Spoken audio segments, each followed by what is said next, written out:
தமிழ் உறவுகளே, மீண்டும் ஒரு உலக நகர்வுகள் நிகழ்வினூடாக உங்கள் அனைவரையும் சந்திப்பதில் மகிழ்ச்சி. இன்று இந்த நிகழ்ச்சியில் என்னுடன் லண்டனில் இருந்து இராணுவ புலனாய்வு மற்றும் அரசியல் பொருளாதார ஆய்வாளர் அருஸ் அவர்கள் இணைந்து கொள்கின்றார். வணக்கம் அருஸ். வணக்கம் அருள். இலக்கு நேர்களுக்கு அன்பு கலந்த வணக்கம். இன்றைய முக்கிய விடயமாக நாங்கள் பார்க்க போவது ஈரானுடைய கொல்லப்பட்ட தலைவரினுடைய இறுதி நிகழ்வு மிக பெரும் நிகழ்வாக நடைபெறுவதற்கு ஏற்பாடுகள் நடைபெற்று ஆரம்பித்து விட்டது. குறிப்பாக அந்த தலைவரனுடைய இறப்பு செய்தியை உலகத்துக்கு ஒரு முக்கிய செய்தியாக அறிவிக்க வேண்டும் என்பதுதான் அவர்களுடைய நோக்கமாக தெரிகிறது. குறிப்பாக இந்த ஜனநாயகம் பற்றி பேசிக்கொள்ளும் ஐக்கிய நாடுகள் சபை இருந்துமே ஒரு நாட்டுக்குள் உள்ள தலைவரை கொலை செய்வதும் அந்த கலாச்சாரத்தை உருவாக்குவதையும் வளர்ப்பதையும் அவர்கள் உலகத்திற்கு ஒரு செய்தியாக சொல்வதாகவும் அதே செய்தியை தாங்கள் வெற்றி பெற்ற பின்னர் சொல்லுவதாகவும் இந்த நிகழ்வை ஏற்பாடு செய்திருக்கிறார்கள். பல நாட்டு தலைவர்கள் வருகிறார்கள். கிட்டத்தட்ட நாட்டினுடைய 1/3 2 கோடி மக்கள் அல்லது 4/4 3/4 இடைப்பட்ட மக்கள் உலகத்திலேயே மிக பெரும் சனத்தொகையில் வருவதாகவும் தகவல்கள் தெரிவிக்கின்றன. இது பற்றின விவரங்களை முதல்ல நேயர்களுக்கு விரிவாக கூறுங்கள். உண்மைதான். என்னென்று சொன்னால், இந்த தற்போது ஈரான் ஒரு தனது ஆன்மீக தலைவர் மற்றும் கொல்லப்பட்ட இராணுவ தலைவர்கள் இறுதி அஞ்சலியை மிகப்பெரிய ஒரு நிகழ்வாக ஒழுங்கு செய்திருக்கின்றது. அதுவும் அந்த போரில் வெற்றி பெற்ற பின்னர் அதனை செய்திருக்கின்றது. ஊடகங்களின் கணிப்பின்படி ஈரானிய உயர் தலைவர், அதாவது ஆன்மீக தலைவர் அவர் விடைபெறும் நிகழ்வை வரலாற்றிலேயே, இந்த உலக வரலாற்றிலேயே அதிக மக்கள் பங்கேற்கும் ஒரு நிகழ்வாக அமையும் என்று இந்த ஊடகங்கள் கணித்திருக்கின்றன. அதே சமயம் ஊடக தகவல்களின்படி ஈரானிய இந்த உயரிய தலைவரான அயத்துல்லா சையத் அலி ஹமேனியின் இறுதிச் சடங்கில் பல்வேறு நாடுகள் மற்றும் நகரங்களைச் சேர்ந்த சுமார் 18 தொடக்கம் 35 மில்லியன் மக்கள் கலந்து கொள்வார்கள் என்று தெரிவிக்கப்படுகின்றது. தெஹ்ரானின் என்ஹேலா பகுதி சதுக்கத்தில் அலி ஹமேனியின் உயர்த்தப்பட்ட கையின் வடிவம் ஒரு சிலையாக அங்கு எழுப்பப்பட்டிருக்கின்றது, சின்னமாக அமைக்கப்பட்டிருக்கின்றது. இது தொடர்பாக எலிஜா ஜே மெக்னியர் என்பவர் என்ன கூறியிருக்கிறார் என்று சொன்னால், கொல்லப்பட்ட அயத்துல்லா சையத் அலி ஹமேனியின் இறுதிச் சடங்குகளை ஈரான் மற்றும் ஈராக் மட்டுமே ஏற்பாடு செய்யும், அதாவது இந்த 2 நாட்டிலும் அது ஏற்பாடு செய்திருக்கின்றது. இந்த சடங்குகளின் மூலம் அது உள்நாட்டுக்கும் பிராந்தியத்துக்கும் சர்வதேச பொதுமக்களுக்கும் ஒரு தொடர்ச்சியான செய்தியை அனுப்புகின்றது என்றும், ஈரானிய முடிவெடுப்பவர்களில் யார் அங்கங்கு தோன்றுகிறார்கள் என்பதை கவனியுங்கள், எந்த பிரதிநிதி குழுக்கள் அங்கு வரவேற்கப்படுகின்றன என்பதை கவனியுங்கள், அவர்களை யார் வரவேற்கிறார்கள் என்பதும் மற்றும் அவர்கள் எந்த வரிசையில் வரவேற்கப்படுகிறார்கள் என்பதையும் கவனியுங்கள். எல்லாவற்றுக்கும் மேலாக 1 வருடத்துக்கு மேலாக போரின் காரணமாக பலவீனமான ஈரான் என்ற கதையை பரப்பி வருபவர்கள் இருந்த போதிலும் ஈரான் தனது உள்நாட்டு ஒற்றுமையை மீண்டும் உறுதிப்படுத்த இந்த தருணத்தை எவ்வாறு பயன்படுத்துகிறது என்பதையும் கவனியுங்கள். ஈரானின் கவனமாக வடிவமைக்கப்பட்ட சடங்கு அல்ல, மாறாக அதன் எதிரிகளால் அதை சரியாக புரிந்து கொள்ள இயலாமையின் மிகவும் வியக்கத்தக்கது இதுதான் என்று கூறியிருக்கின்றார். தனக்கு ஆச்சரியமாக இருப்பதாகவும், 47 ஆண்டுகளாக அதே ஆளும் அமைப்பை எதிர்கொண்ட பிறகும் இஸ்ரேலும் சந்தேகத்துக்கு இடமின்றி அமெரிக்காவும் ஈரானை புரிந்து கொள்ளவில்லை என்றே தோன்றுகிறது என்று அவர் கூறியிருக்கின்றார். இந்த நிகழ்வில் ஆர்மேனியாவின் அரசு தலைவர், மற்றது ரஷ்யாவின் பாதுகாப்பு சபையின் பிரதி தலைவர் மெரிடேவ், மற்றது பாகிஸ்தான் பிரதமர், பாகிஸ்தான் படைத்தளபதி இராணுவ தளபதி அசீம் முனீர், மற்றும் சவுதி அரேபியாவின் டிப்யூட்டி ஃபாரின் மினிஸ்டர், ஜோர்ஜியாவின் அரசு தலைவர், சங்காய் கோஆபரேஷன் தலைவர், கசகஸ்தான் பிரதமர் மற்றும் கியூபாவின் அமைச்சர், இலங்கை கூட தனது நாடாளுமன்ற பேச்சாளரை அனுப்பியிருக்கிறது. பலஸ்டைன் பிரதிநிதிகள், ஹமாஸ் அமைப்பின் பிரதிநிதிகள், ஹிஸ்புல்லாக்களின் பிரதிநிதிகள், எல்லா ஊடகங்களும் ஒன்றை பார்த்திருக்கிறது. லெபனான் தனது பாதுகாப்பு அமைச்சரையும் அனுப்பி இருக்கின்றது. ஏமன் ஹூதிஸ் அமைப்பினரின் துணை அரசு தலைவரும் அங்கு சென்றிருப்பதாக கூறப்படுகின்றது. இந்த நிகழ்வை அமெரிக்காவின் ஊடகமான CNN எப்படி போட்டிருக்கிறது என்று சொன்னால், இந்த ஈரான் ஆன்மீக தலைவரின் பிரமாண்டமான இறுதி சடங்கு ட்ரம்புக்கு ஒரு செய்தியை சொல்லுவது என்று கூறியிருக்கின்றது. அது என்ன சொல்லி இருக்கிறது என்று சொன்னால், உலகின் வலிமையான 2 இராணுவங்களுடனான கடுமையான போர் மற்றும் பல தசாப்தங்களாக நீடிக்கும் மிக கடுமையான பொருளாதார தடைகள் இருந்த போதிலும் ஈரான் உயர் தலைவரின் நினைவை ஈரான் போற்றி நிலைநிறுத்துகிறது என்றும், வெள்ளிக்கிழமை தொடங்கிய இந்த ஒரு வார கால துக்க நிகழ்வுகள் 2 நாடுகளில் உள்ள 5 நகரங்களில் நடைபெறும் என்றும் அந்த CNN தெரிவித்திருக்கிறது. இந்த துக்க நிகழ்வுகளில் லட்சக்கணக்கான மக்களும் புற நாடுகளைச் சேர்ந்த டசன் கணக்கான அதிகாரபூர்வமான தூதுக்குழுக்களும் பங்கேற்பார்கள் என்று எதிர்பார்க்கப்படுகிறது. ரஷ்யாவின் சார்பில் ரஷ்ய அரச தலைவரின் சிறப்பு தூதுவரும் ரஷ்ய கூட்டமைப்பின் பாதுகாப்பு சபையின் துணைத் தலைவருமான டிமிட்ரி மெடடேவ் பங்கு பெற்றுகிறார்.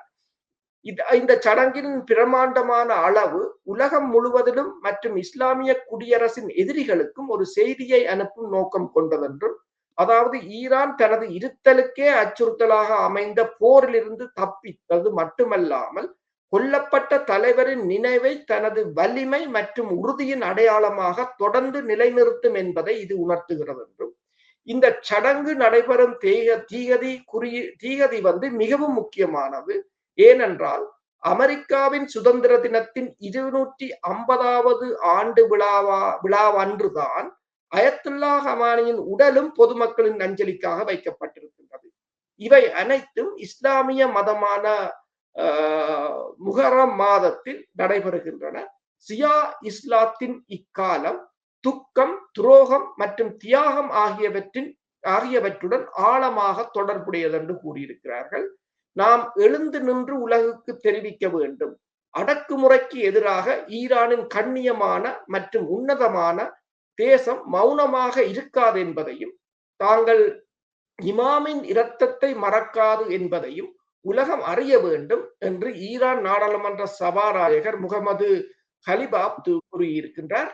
முன்னதாக ராய்ட்டர் செய்தி நிறுவனம் தெரிவித்ததன்படி ஈரானை முறியடிக்க திட்டமிடப்பட்ட ஒரு போர் அந்த நாட்டை பாரசீக வளைகுடாவில் ஒரு முக்கிய சக்தியாக மாற்றி இருக்கின்றது.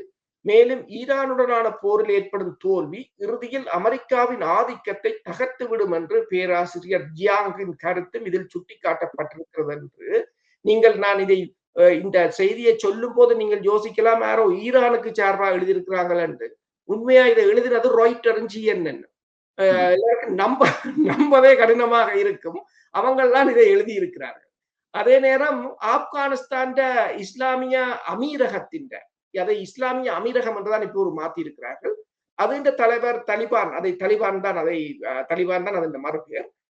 அதன் தலைவர்களும் ஆப்கானிஸ்தானின் வடக்கு பகுதியின் எதிர்ப்பு படையின் தலைவரும் அகமத் மசூதும் ஈரானிய உயர்ந்த தலைவருக்கு இறுதி சடங்கில் கலந்து கொண்டிருப்பது இரு தரப்பினரும் இன்னும் போர் சூழலிலே உள்ளனர் என்பது குறிப்பிடத்தக்கது. ஆனால் இருவரும் ஒற்றுமையாக வந்திருப்பதும் அங்கு உள்ளவர்களுடைய கவனத்தை ஈர்த்திருக்கின்றது. இது இந்த போரில் ஈரான் வெற்றி பல முஸ்லிம் அரபு நாடுகள், வளைகுடா நாடுகளை ஒருங்கிணைத்திருப்பது போலதான் தெரிகின்றது என்பதுதான் இப்போது எல்லோருடைய கருத்தாகவும் இருக்கிறது. வரலாற்றிலே சில விடயங்களை இப்பொழுது நாங்கள் குறிப்பிட்டே ஆக வேண்டும். பெரும் பெரும் ராஜ்யங்கள் இருந்திருக்கின்றன. ஒரு காலத்திலே ரோம பேரரசு என்று சொல்லுவார்கள், ஒட்டமான் பேரரசு என்று சொல்லுவார்கள். அதே போல ஐக்கிய ராஜ்யம் பிரிட்டிஷ் காலம் ஒரு பேரரசு வைத்திருந்தது. அதே போல பாரசீகம் என்கின்ற இன்றைய ஈரான் நாட்டினுடைய முன்னைய பெயர் பாரசீகம், அதை நாங்கள் பேர்சியன் என்று சொல்லுவார்கள். அந்த நாடும் ஒரு வல்லரசு அல்லது ஒரு ராஜ்யமாகத்தான் இருந்திருக்கிறது நீண்ட காலமாக. இன்றைக்கு நாங்கள் மனித உரிமைகள் பற்றி எல்லாம் பேசுகிறோம், மனித உரிமைகள் ஆணையம் இருக்கிறது என்றெல்லாம் பேசிக் கொள்ளுகிறோம். அது 1948ஆம் ஆண்டு வந்தது என்று நினைக்கிறேன், இந்த ஐக்கிய நாடுகள் சபையில் உருவாக்கப்பட்டதுக்கு பின்னர். உலகத்துக்கே முதல் மனித உரிமைகளை கொண்டு வந்து கற்பித்தது அல்லது பயன்படுத்தினது என்று சொன்னால் பாரசீக மன்னர் ஒருவர். இன்றைக்கு 2500 வருடங்களுக்கு முதல், கிறிஸ்துக்கு முதல் 539ஆம் ஆண்டு சைரஸ் உருளைகள் என்று சொல்லி மண்ணினால் உருவாக்கப்பட்ட உருளைகள்ல மனித உரிமைகளை எழுதி வைத்திருக்கிறார். குறிப்பாக அதாவது அடிமைத்தனம் ஒழிக்கப்படும், மதம் எந்த மதத்தையும் பின்பற்றுவதற்கான உரிமை இருக்கு என்று சொல்லலாம். மனித உரிமைகளை இந்த உலகத்துக்கு 2500 வருடங்களுக்கு முன்னே சொன்ன ஒரு நாடு, கலாச்சாரம். இப்பொழுது காலமாற்றத்தினால் சில வல்லரசுகள் உருவாகி இருந்தாலும் கடந்த காலத்திலே அவர்களும் ஒரு வல்லரசாகத்தான் இருந்திருக்கிறார்கள். இந்த உலகத்துக்கு அவர்கள் தந்ததிலே மிக முக்கியமானது இன்றைய கணினித்துறையிலே பாவிக்கப்படுகிற அல்லது கணிதத்துறையிலே பாவிக்கப்படுற இந்த அல்ஜிபுரா அல்கோரிதம், இதை கண்டுபிடித்தவர்கள் இந்த பாரசீகர்கள் அல்லது இந்த ஈரானியர்கள். அதற்கு மேலாக இன்னும் வரலாற்றிலே மிக சில முக்கியமான கண்டுபிடிப்புகளை செய்திருக்கிறார்கள். என்னவென்று சொன்னால், இந்த காற்றாலைகளை பயன்படுத்தி இருந்து தண்ணீர் எடுக்கிறது, அந்த பாலைவனத்திலேயே குளிர்சாதன பெட்டி இல்லாத கால பகுதியில் நிலத்துக்குள்ள பனிக்கட்டிகளை வச்சு சேமிக்கிற முறையை கண்டுபிடிச்சிருக்கிறார்கள். உலகத்துக்கு இந்த தபால் சேவையை அறிமுகப்படுத்தினதும் அவர்கள் தான். இவ்வாறு இந்த நிறைய விடயத்தை இந்த உலகத்தை கண்டுபிடிப்ப தந்தவர்கள் அவர்கள். நான் சொன்னேன், கேனன் ஆஃப் மெடிசின் என்று சொல்கின்ற இந்த புத்தகம் 600 வருடங்களாக ஐரோப்பிய பல்கலைக்கழகங்களிலே உசாத்துணை நூலாக பாவிக்கப்பட்டிருக்கிறது. அதை எழுதியவரும் ஒரு ஈரானியர். உலகத்தில் உள்ள எல்லா மெடிக்கல் வேறு மொழிகளில் இருந்த எல்லாவற்றையும் தொகுத்து எழுதியதன் மூலம் அந்த புத்தகத்தை கேனான் ஆஃப் மெடிசின் என்று சொல்லி அந்த புத்தகம் இருந்தது. இவ்வளவு வரலாற்றை கொண்ட ஒரு நாடு இன்றைக்கு அதை பல வருடங்கள் பொருளாதார தடைக்குள்ளே போட்டு உள்ளே அமர்த்தி வைத்திருந்து வெளியுலகத்தில் இருந்து தொடர்புகளை நிப்பாட்டி அதன் பொருளாதாரத்தை எல்லாம் சரித்து கடைசியாக வல்லரசு என்ற பெயரில் போய் போர் தொடுத்து இன்றைக்கு தோல்வி அடைந்து இருக்கிறார்கள். அந்த தோல்வியிலிருந்து அவர்கள் வெற்றி பெற்றதை காட்டுவதாகவும் இந்த இந்த இதை வைத்திருக்கிறார்கள். அதாவது குறிப்பாக இந்த ஆயத்துல்லா கொமேனி அவர்களுடைய இறப்பை அவ்வளவு வெளி உலகத்துக்கு சிறப்பாக கொண்டு செல்கிறார்கள். 2-3 விடயத்தை சொல்கிறார்கள். ஒன்று, நீங்கள் எங்கள் மனித உரிமைகளை தாண்டி எங்கள் நாட்டின் மீது போர் தொடுத்தது அல்லது தலைவரை கொன்றது தவறு என்பதும் உலகத்துக்கு இந்த செய்தியை எல்லா மக்களுக்கும் கொண்டு சேர்க்கிறார்கள். இனிமேல் தயவு செய்து நாடுகளுக்குள் புகுந்து தலைவர்களை கொல்ல முயற்சிக்காதீர்கள், எல்லோரும் போல அல்ல ஈரான். தொடர்ந்து கூறுங்கள். நீங்கள் சொல்வதுதான் உண்மைதான். என்று சொன்னால் ஈரான் இதில் பல விடயங்களை, ஏனென்று சொன்னால் அந்த 14 மாதங்களே ஆன அந்த பேர குழந்தையின் படத்தையும் வைத்து அவரின் சிறிய பேழையும் அதில் வைக்கப்பட்டிருக்கின்றது. எல்லா தலைவர்களும் அங்கு வந்து நிற்கிறதை, அது ஒவ்வொருத்தராக அதை கூட்டிக் கொண்டு போவதையும் அவர்களுக்கு அணிவகுப்பு கொடுப்பதையும் ஒளிபரப்பிக் கொண்டே இருக்கிறார்கள். அதில் இந்த நாடாளுமன்றத்தின் பேச்சாளர் கலிபாப் வந்து அதில் கதறி அழுததை கூட அப்படியே போட்டிருக்கிறார்கள். அந்த என்னென்று சொன்னால் ஈரானை ஒரு ஒற்றுமையாக்கி இருக்கிறார்கள், அந்த மிகப்பெரிய ஒரு தேசமாக. எல்லா நாடுகளும் அதில் வந்து இணைந்திருக்கின்றன. அவர்களின் அதாவது ஈரான் தனிமைப்படுத்தப்பட்டது என்பதை அவர்கள் உடைத்திருக்கிறார்கள் இதன் மூலம். இன்னொன்றை நாங்கள் பார்க்கலாம். ஒன்று, இதில் என்ன எங்களுக்கும் இதில் பல பாடங்கள் இருக்கின்றன. அவர்கள் தற்போது உங்களுக்கு தெரியும் 2026ஆம் ஆண்டு என்பது AI, அது கணனி தொழில்நுட்பத்தில் மிகவும் வளர்ச்சி கண்ட ஒரு ஆண்டு. அந்த அவ்வளவு தொழில்நுட்பங்கள் இருந்த போதிலும் ஹமாஸாக இருக்கலாம், ஹிஸ்புல்லாக்களாக இருக்கலாம், ஈரானாக இருக்கலாம், தனது தலைவர்களோ தளபதிகளோ யார் இறந்தாலும் அவர்களை மறைக்கவில்லை.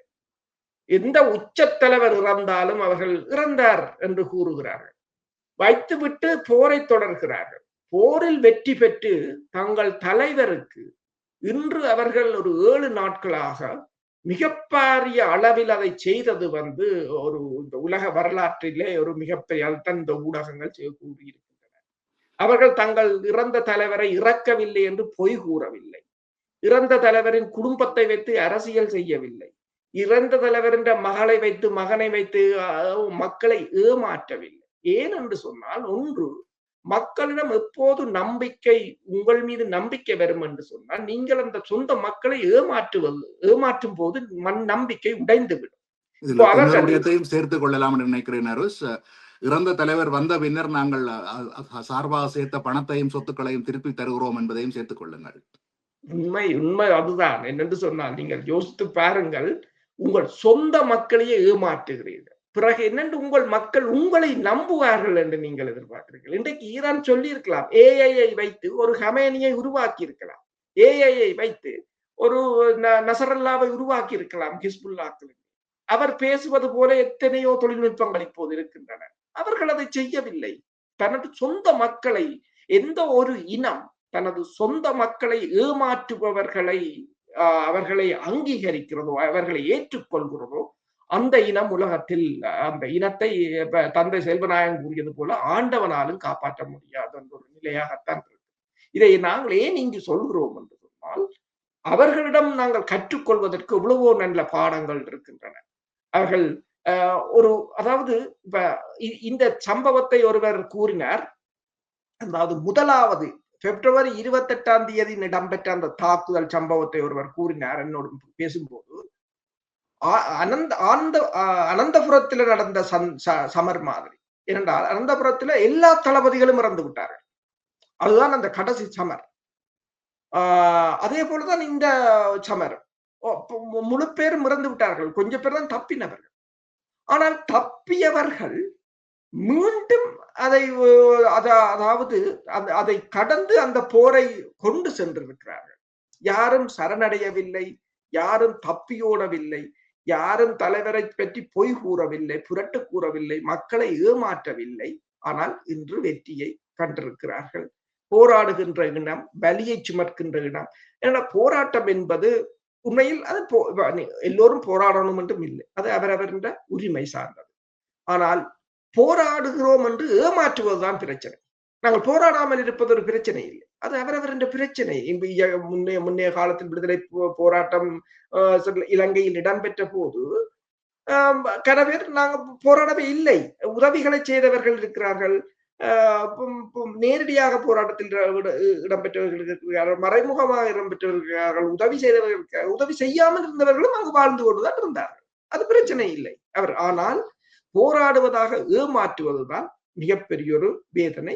அதை இந்த போர் எங்களுக்கு மட்டுமல்ல, இந்த உலகத்தில போராடுகிற இனத்துக்கு ஒரு நல்ல ஒரு செய்தியை சொல்லி இருக்கின்றது.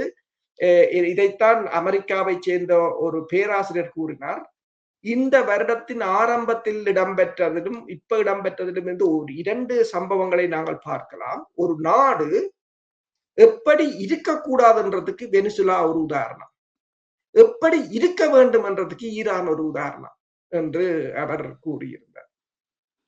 சரி, இப்பொழுது நாங்கள் இந்த யுத்தம், இந்த இறப்புகள், இன்றைய பொருளாதார பிரச்சனைகள், இதோட எல்லாத்துக்கும் அடிப்படையாக இருந்த ஒரு விஷயத்தை நான் இங்கே இப்பொழுது வெளிக்கொண்டு வருவது பொருத்தம் என்று நினைக்கிறேன்.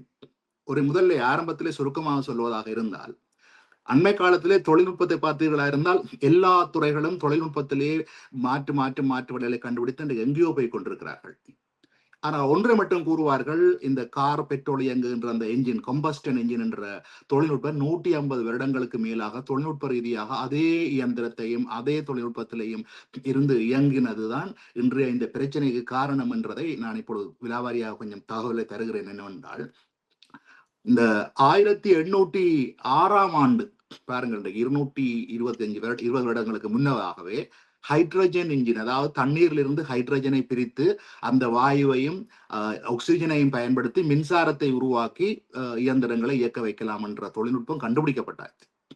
இன்றைக்கு 2026ஆம் ஆண்டு இப்பதான் எரிபொருள் பிரச்சனை வந்தா போல ஹைட்ரஜன் இன்ஜின் இப்ப கண்டுபிடிச்சதாக ஜப்பானும் மற்ற நாடுகளும் அறிவிச்சு கொண்டிருக்கிறார்கள். இயற்கையாக தண்ணீரிலிருந்து உருவாகிறது. அதுக்கடுத்தது சோலார். 1839ஆம் ஆண்டு சோலார்ல இருந்து மின்சாரத்தை உற்பத்தியாக்கலாம் என்ற கண்டுபிடிப்பு வந்துட்டது. அந்த இயற்கையில உள்ளதை பாவிக்க இல்லை.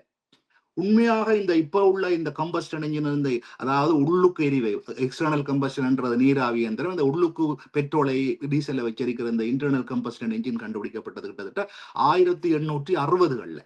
அதுக்கப்புறம் தான் பாவனைக்கு வருது இந்த முதல் கண்டுபிடிப்பு 2க்கும் பின்னால். அந்த கண்டுபிடிப்பான அந்த கம்பஸ்டன் என்ஜின் என்று சொல்றப்பட உள்ளெரிவு இயந்திரத்தினுடைய தொழில்நுட்பம் தான் இன்று வரைக்கும் அது வாகனங்கள் ஆகட்டும், இயந்திரங்கள் ஆகட்டும், எதுங்கே என்றாலும் இந்த மற்றது பின்னர் கண்டுபிடிக்கப்பட்டது ஜெட் என்ஜினும் அது எரிபொருள்ல பாவிக்கப்படுறதான்.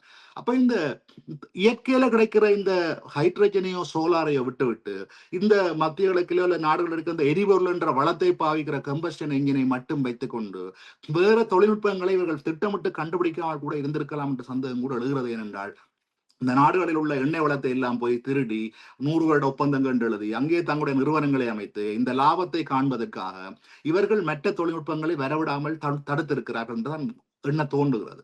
இன்றைக்கு இந்த உலகம் முழுவதும் பெட்ரோல் பிரச்சனை கலைக்கிறது காரணமே இந்த கம்பஸ்டன் என்ஜின் என்ற அந்த பெட்ரோலால உருவாகிற, பெட்ரோலை பயன்படுத்தி இருக்கிற அந்த பெட்ரோலிய பொருட்களால தங்கி இருக்கிறதால தான் இன்றைக்கு அதனால உலக யுத்தங்கள் நடக்குது. வாழ்வாதார செலவுகள் பிரச்சனைகள் எல்லாருக்கும் உயர்ந்து கொண்டிருக்குது. எல்லா நாடும் பாதிக்கப்படுது. இன்றைக்கு இந்த பெட்ரோலிய யுத்தம் நடக்குது. இத்தனைக்கும் காரணமானது இந்த ஒரு வேலை இலுமினாட்டிகள் என்று கூட கூறலாம் நான் நினைக்கிறேன். இந்த தொழில்நுட்பத்தை ஏன் மற்ற துறைகளிலே இப்ப நீங்க பாத்தீங்கன்னா கெசட் ரேடியோல இருந்து முதல்ல தட்டுக்கள்ல இருந்து கெசட்டுக்கு மாறி, சிடிக்கு மாறி, டிவிடிக்கு மாறி, ப்ளூரேக்கு மாறி, இப்ப எல்லாம் சும்மா ப்ளூடூத்லயும் நாங்கள் மொபைல் போன்லயும் சேவ் பண்றதுக்கு வந்துட்டுது. அதே போல பிலிம் கேமராவில் வாங்கி டிஜிட்டல் என்றெல்லாம் தொழில்நுட்பம் மாறிக்கொண்ட அளவுக்கு இந்த தொழில்நுட்பம் மாறவில்லை.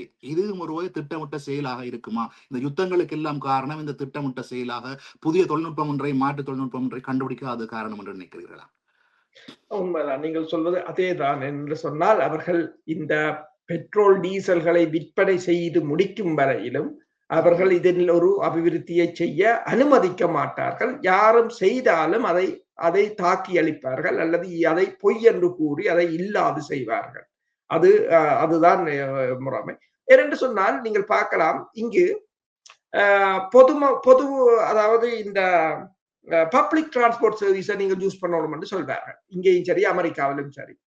ஆனால் நீங்கள் அதை யூஸ் பண்ண போகும்போதுதான் தெரியும் அதுல இருக்கிற இவ்வளவு பிரச்சனை. நேரடியாக வைக்க மாட்டார். நீங்கள் இன்னொரு இடத்தை போய்த்தான் இன்னொரு இடத்தை வரும். எக்ஸ்பென்சிவ், காசும் கூடவாக இருக்கு, உங்களுக்கு கன்வீனியன்டாயும் இருக்கா. அவர்கள் திட்டமிட்டு வைக்கிறார்கள் என்று சொன்னால் நீங்கள் கார் வாங்க வேண்டும் என்பதற்கு வைக்கிறார். பிறகு அட்வர்டைஸ் பண்ணினார்கள், ஒரு வீட்டில் 2 கார் நிற்க வேண்டும். அது பெரிய அட்வர்டைஸ்மெண்ட் வந்தது. 2 கார், 3 கார், 4 கார் என்று எல்லாவற்றையும் வாங்க பண்ணுவார்கள். பெட்ரோலை விற்பார்கள், பெட்ரோலுக்கு வரியை போடுவார்கள். அதுதான் அதற்காகத்தான் நீங்கள் சொன்னது போல அவர்கள் திட்டமிட்டுத்தான் இந்த எத்தனையோ கண்டுபிடிப்புகளை இந்த 150 வருடமாக இதனை கண்டுபிடிக்காமல் இருந்ததுக்கு காரணமும் பெட்ரோல் டாலர் ஒப்பந்தம், அதன் மூலம் விற்கப்படுகின்ற எரிபொருட்கள் என்பவற்றின் ஊடாக தங்கள் பொருளாதாரத்தை உயர்த்துவதற்காக. இப்ப நான் இதை முன்னரும் கூறியிருந்தேன். இப்ப அணுசக்தியில் இயங்குகின்ற நீர்மூழ்கி கப்பல்கள் இருக்கின்றன. அதாவது இப்ப அப்ரஹாம் லிங்கன் கப்பலை நீங்கள் எடுங்க. 30-50 வருஷத்துக்கு அதுக்கு பெட்ரோலும் தேவையில்லை, ஒன்றும் தேவையில்லை. அது அணுசக்தியிலேயே இயங்கிக் கொண்டிருக்கு. அதே போலதான் இப்ப ரஷ்யா ஒரு சிறிய அதே போல அது பெரிய அட்டமிக் ரியாக்டர், சின்ன அட்டமிக் ரியாக்டர், ஒரு ரியாக்டர் என்று சொன்னால் ஒரு காருக்கு 30 வருஷத்துக்கு பெட்ரோலே தேவையில்லை. ஒரு குட்டி ரியாக்டர்ல கார் இயங்கிக் கொண்டிருக்கும் தொடர்ச்சியாக. ஏன் ரஷ்யா இப்போது ஒரு புதிய ஏவுகணையை அறிமுகப்படுத்தி இருக்கிறது. அதில் ஒரு குட்டி அட்டமிக் ரியாக்டர். அப்ப அந்த ஏவுகணை அன்லிமிட்டட் ரேஞ்ச், அது எவ்வளவு எங்கேயும் போகும். சில சமயங்களில் 1 மாதம் மேலே நிற்கும். விளங்குற மாதிரி சுருக்காக சொல்லுங்கள். இந்த அணு ஆயுதம், அணு என்ற சொல்ற அந்த அணுவை ஒரு சிறிய ஒரு பெட்டி, ஒரு சின்னருக்குள் அடைத்து ஒரு காருக்குள் வைத்தால் 30 வருடங்களுக்கு ஓடலாம். அதுக்கு அவர்கள் இன்னொன்றையும் சொல்கிறார்கள், அதிலே கதிர் இயக்கம் மனிதர்களுக்கு கூடாது என்று சொல்லியும் மறைக்கிறார்கள். அதையும் சேர்த்து சொல்லுங்கள். என்று சொன்னால் அது கதிர் இயக்கத்துக்கு இப்ப நீங்கள் அட்டமிக் அணுசக்தி பவர் ஸ்டேஷன் இருக்கிறது, மின்சார உற்பத்தி நிலையம், அங்கு மதத்தான் பாதிக்கிறார்கள். அங்கு பணியாளர்கள் போகிறார்கள், வேலை செய்கிறார்கள். என்னென்று சொன்னால் அதுக்குரிய பாதுகாப்பான கேஸ் இருக்கும், அப்படி வச்சிருப்பார்கள். இப்ப நீங்கள் உங்களோட ஸ்மோக் இல்லாம பார்த்தீர்கள் என்று சொன்னால் ஸ்மோக் இல்லாமக்குள்ள இருக்கிறது ரேடியேஷன் தான், அல்பா ரேடியேஷன். அந்த ரேடியேஷன் தான் அயனைஸ் பண்ணுது. அப்ப அது ஏன் அதுக்குள்ள மக்களுக்கு பிரச்சனை இல்லையோன்னு பார்த்தால் இல்லை. ஏன்னு சொன்னால் அது ஸ்கின்னுக்குள்ளால, அல்பா ரேடியேஷன் ஸ்கின்னுக்குள்ளால உள்ளுக்கு போகாது, தோலுக்குள்ளால என்றதால் அது பிரச்சனை இல்லை என்று கூறுகிறார். இப்ப ஒவ்வொரு ஸ்மோக் எல்லாம் கூட ஒரு சிறிய அட்டமிக் ரியாக்டர் தான் அதை வைத்திருக்கிறார்கள். ஆனால் இந்த வாகனத்தை பொறுத்தவரையில் அவர்கள் அதை எந்த ஒரு முன்னேற்றத்தையும் செய்ய விரும்பவில்லை. இப்ப எலக்ட்ரிக் வெஹிக்கிள் கூட சீனா ஒரு புரட்சியை ஏற்படுத்திய பிறகுதான் இவர்கள் ஓடித் திரிகிறார்கள். என்னென்று சொன்னால் சீனாவும் இலோன் மஸ்கின் டெஸ்லாவை முதலில் கொண்டு வந்தாலும் அது பெரிய அளவில் போகவில்லை என்று சொன்னால் இவர்கள் பெட்ரோல் இயந்திரத்தை விடுவதாக இல்லை. டீசல் அதை விட முக்கியமானது டெஸ்லாவினுடைய விலை பயங்கரமான விலையில வைத்திருந்தார்கள், வாங்க முடியாத விலை. இன்று சீனா அதை உடைத்ததுதான் இப்போது இவர்களும் அதற்கு இணையாக செய்ய வேண்டும் என்ற நிலை. இன்று இங்கு ஒரு செய்தியை பார்த்தேன், போட்டிருக்கிறார்கள் என்று சொன்னால் சீனாவின் BYD பிரித்தானியாவின் ஸ்பெஷல் போர்சஸ் தங்களோட கொம்பவுண்ட் அங்கனைக்கு கொண்டு வர வேண்டாம் என்று உத்தரவு போட்டிருக்கிறாங்க. ஏனென்றால் அதுல ஸ்பை கேமரா இருக்கும் என்று சொல்லி இவங்க அப்படி சொல்லித்தான் ஏனைய நாடுகளை மட்டம் தட்டி கீழே இறக்குவது. இந்த செய்தியிலையும் பேசியிருந்தோம். ஆஸ்திரேலியா தான் முதல் இதனை கூறியிருந்தது. சைனா கார்களுக்குள்ள இருக்கும் பொழுது பேசாதீர்கள், நீங்கள் கதைக்கிறது எல்லாம் உலகத்துக்கு போய் கொண்டிருக்கின்றது. முதல் இந்த செய்தியை நாங்கள் இந்த நிகழ்ச்சியிலும் குறிப்பிட்டிருந்தோம். ஆஸ்திரேலியா தான் முதல் குறிப்பிட்டிருந்தோம். ஒரு 2 வாரங்களுக்கு முன்னர் நினைக்கிறேன். கூறுங்கள். உண்மைதான். அப்ப ஆனால் உண்மையில் உங்களை ஒட்டு கேட்கிறது ஐபோனும் சாம்சங்கும் அவையங்கட போடுகள் தான் உண்மையாக ஒட்டுக்கு. வாட்ஸ்அப்பும் வாய்ப்பர் எல்லாம் அவங்கட புலனாய்வுத்துறை.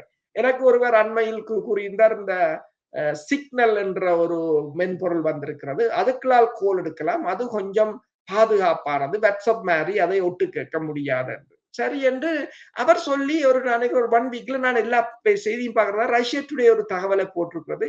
சிக்னல் வந்து அமெரிக்காவின் CIA உருவாக்கியது. அவங்கெல்லாம் அதை செய்தாக்களே அவங்கெல்லாம். அப்புறம் அதுக்குள்ள போய் நாங்கள் கதைச்சா இப்படி இருக்குன்னு யோசிச்சு பாருங்க. அப்படி பெருமளவானவற்றை அவங்கெல்லாம் வச்சிருக்கிறாங்க. ஆனால் குற்றத்தை கொண்டு வந்து வேறு ஆட்களில் போடுவது என்றால் அவர்கள் வளர்ந்து விடக்கூடாது. இப்ப டிக்டாக்கை பாருங்கள், தடை செய்து அதை முடக்கி கடைசியாக இப்போ கூறியிருக்கிறார்கள், அதில் வார லாபத்தில் ஒரு பங்கை எங்களுக்கு தாருங்கள். அப்ப என்ன, இப்ப உணவு நிறுவனமாக இருக்கலாம், KFC ஆக இருக்கலாம், மெக்டொனால்டாக இருக்கலாம், அல்லது விமானங்களாக இருக்கலாம், அல்லது சாஃப்ட்வேர்ஸாக இருக்கலாம், என்னென்றாலும் அவங்கள்ட்ட தான் இருக்கும்.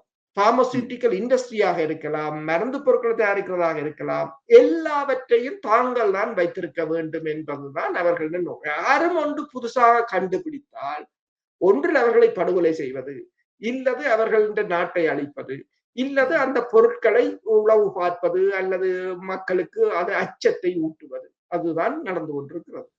நாம் நேர்களுக்கு அது தெளிவாக விளங்கப்படுத்துவதற்காக சொல்லுகிறேன். ஒரு தீப்பெட்டி அளவு சைஸான ஒரு அந்த அணு ஆயுதம் உள்ள ஒரு பொருள் இருந்தால் காணும் உங்களுடைய கார்கள் 30 வருடங்களுக்கு எரிபொருள் இல்லாமல் இயங்க முடியும் என்பதைத்தான் அரசு குறிப்பிட்டிருந்தார்.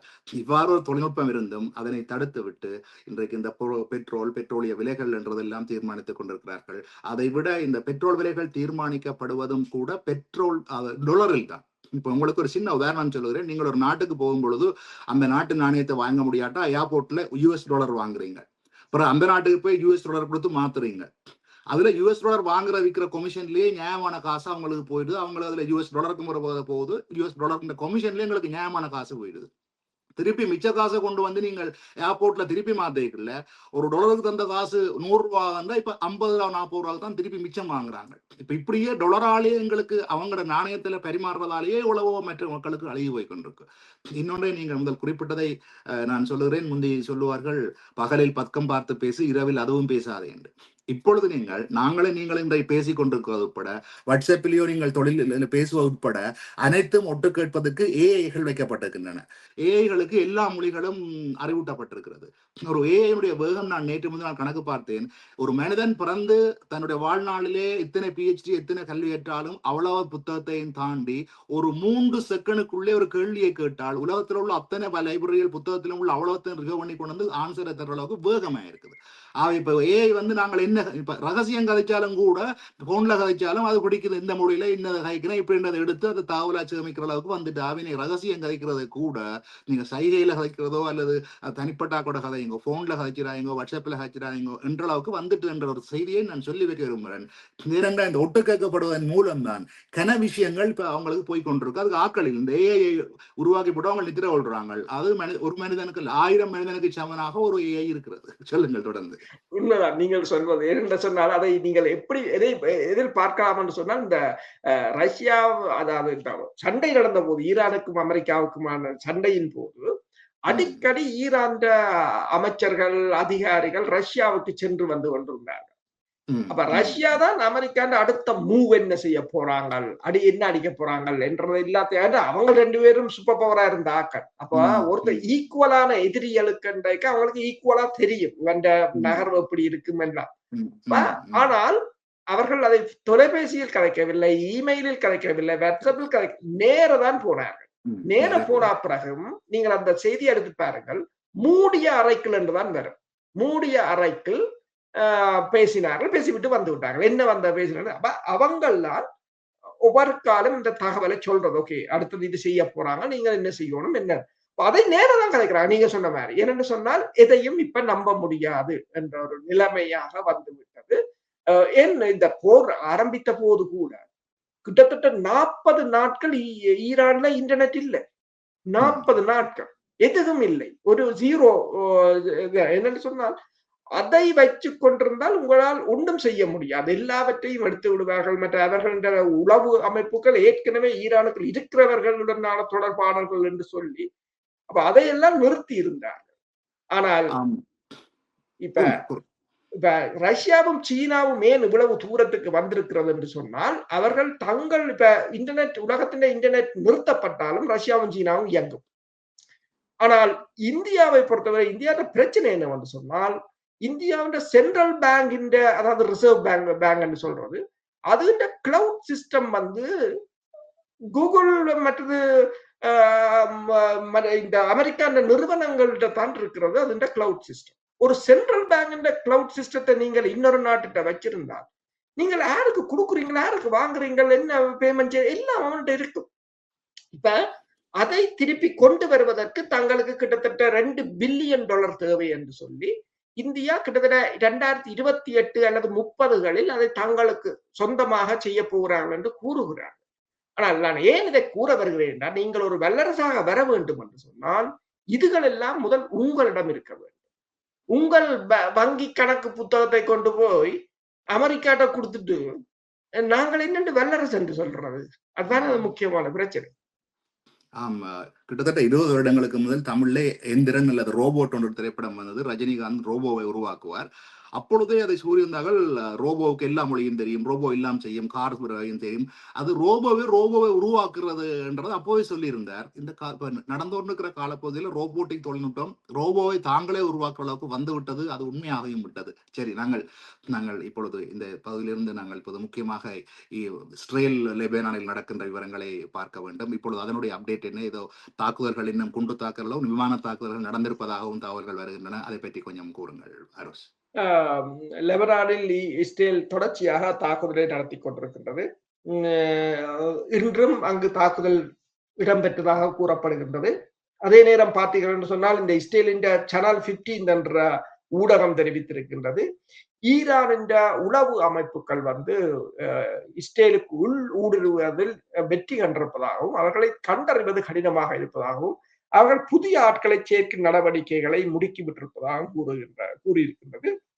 அதே நேரம் இஸ்ரேலின் மேரிவ் என்ற ஊடகம் தெரிவித்திருக்கிறது ஈரானை விட இஸ்ரேல் தான் துருக்கி தான் இஸ்ரேலுக்கு மிகவும் ஆபத்தானது என்று சொல்லியும் துருக்கி நவீனமயமாக ஹைப்பர்சோனிக் ஏவுகணைகளாக இருக்கலாம், F-35 ரக விமானங்களாக இருக்கலாம், மற்றது துருக்கியின் ஆளில்லாத தாக்குதல் விமானங்கள் மிகவும் பலம் வாய்ந்தவை என்றும் அந்த ஊடகம் தெரிவித்திருக்கின்றது. அதே நேரம் நாங்கள் இன்னொன்றையும் இங்கு கூற வேண்டும். நாங்கள் நேற்று பேசியிருந்தோம் சீனா ஜப்பானுக்கு இந்திய பிரதமர் நரேந்திர மோடி சென்றிருந்தார். அவர் சென்று அங்கு யூனிகார்ன் என்ற கடற்படை தொழில்நுட்பத்தை 2 நாடுகளும் இணைந்து உருவாக்குவது தொடர்பாக பேசியிருந்தார்.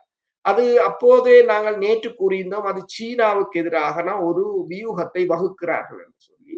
இன்று சீனாவின் வெளிவார அமைச்சகம் ஒரு தகவலை வெளியிட்டிருக்கிறது.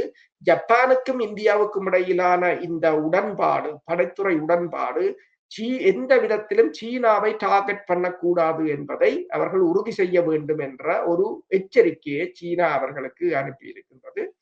அதே சமயம் இன்றைக்கு ஏமன் பகுதி, அதாவது ஹூதிஸ் அமைப்பினரின் ஏமன் பகுதிக்கு இன்று ஈரான் ஏர்பஸ் 340 வந்து இன்றும் தரையிறங்கி இருக்கின்றது. அதாவது 11 வருட